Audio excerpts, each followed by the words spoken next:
Buenas noches para todos. Soy la estudiante Sonia Garay Ortiz de la carrera de licenciatura en Educación Matemática. Hoy vamos a empezar la clase sobre cuerpos de revolución. Para empezar nuestra clase vamos a jugar al juego de la pelota geométrica.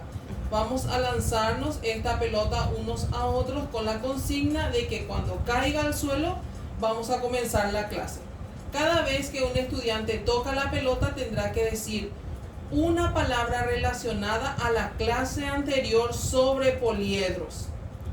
Una vez que caiga al suelo la pelota, comenzamos la clase y vamos a presentar nuestro tema, que es cuerpos de revolución. El cilindro. ¿Cuáles son las capacidades que queremos lograr en esta clase? Utiliza el vocabulario y la notación de la geometría del espacio adecuados al contexto. Reconoce la utilidad de la geometría del espacio para la comprensión, descripción y representación de su entorno. Conoce propiedades y teoremas fundamentales de la geometría del espacio. Cilindro. ¿Cuáles son los indicadores que queremos evaluar? Conceptualiza cuerpos de revolución, conceptualiza cilindro, reconoce elementos del cilindro, define área lateral y área total del cilindro, valora la importancia del cilindro en situaciones de la vida cotidiana. Una vez concluido nuestro juego, hacemos lluvia de ideas y recordamos la clase anterior. ¿Qué aprendizaje obtuvimos sobre los cuerpos poliedros? Entonces, vamos a empezar definiendo en la clase de hoy qué son los cuerpos de revolución. Los cuerpos de revolución son aquellos que se engendran por la rotación de figuras planas alrededor de un eje. ¿Y cuáles son los cuerpos de revolución? Son el cilindro, el cono y la esfera. Hoy específicamente vamos a estudiar al cilindro. El cilindro es un cuerpo engendrado por la rotación de un rectángulo alrededor de uno de sus lados. Su denominación es cilindro circular recto. En este cartel podemos ver cuáles son los elementos del cilindro. Nos fijamos que el cilindro tiene como bases círculos. Dos bases iguales que son círculos. La línea o segmento que une el punto central de ambas bases es lo que se denomina altura. El lado del rectángulo que al rotar genera este cilindro recibe el nombre de generatriz. El radio es el elemento propio del círculo que es base del cilindro. También podríamos señalar el diámetro de este círculo. Si hacemos el segmento que une dos puntos, entonces este vendría a ser en total el diámetro, que podría ser otro elemento mencionado en el cilindro. ¿Cuál es el desarrollo plano del cilindro? Si observamos aquí, podemos ver los rectángulos que forman parte del área lateral del cilindro y las bases circulares. El cilindro también tiene área lateral y área total. Si comparamos con los prismas, un prisma tenía como área lateral perímetro de la base por altura.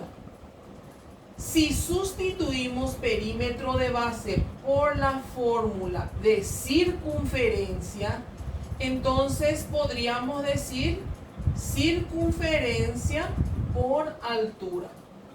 Reemplazando circunferencia por su fórmula, entonces área lateral es igual a 2pi por radio por altura, quedando entonces definida así el área lateral.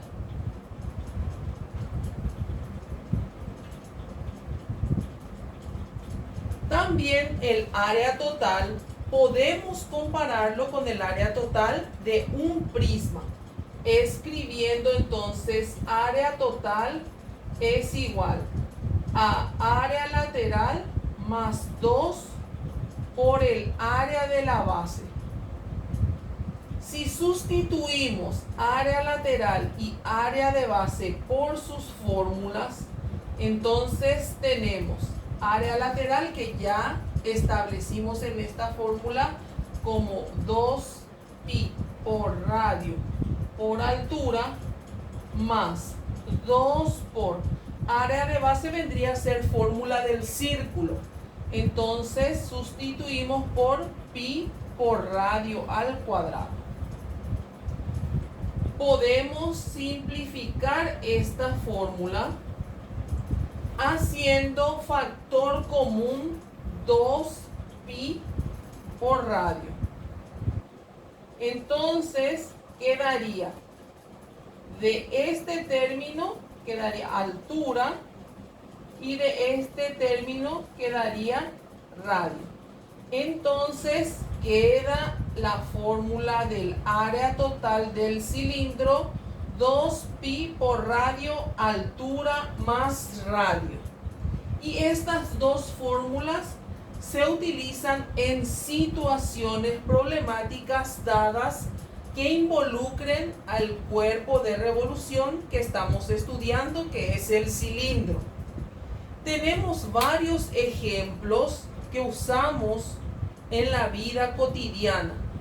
Por ejemplo, tenemos los tubos en las cañerías de desagüe. Se usa generalmente los tubos de forma cilíndrica, ya que permite que los líquidos y los sólidos fluyan de manera constante y más fácilmente. También se usa mucho en contenedores de alimentos porque permite un fácil almacenamiento de todos los alimentos. Aquí tenemos la construcción de nuestro cilindro. Podemos apreciar que el cilindro en cartón tiene las dos bases circulares. Tenemos la de abajo y la de arriba. Y tenemos el cuerpo que es un rectángulo. Que al unir el rectángulo, entonces tenemos el cuerpo de revolución llamado cilindro. Entonces, vamos a fijarnos nuevamente. Hacemos preguntas sobre los elementos del cilindro. Vemos entonces que podemos comparar con un prisma que conocimos en la clase anterior.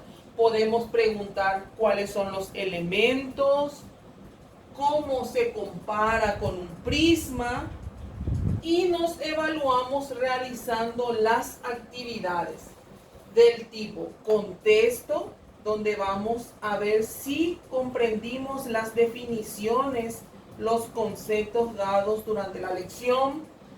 Pareo, cada elemento con su definición.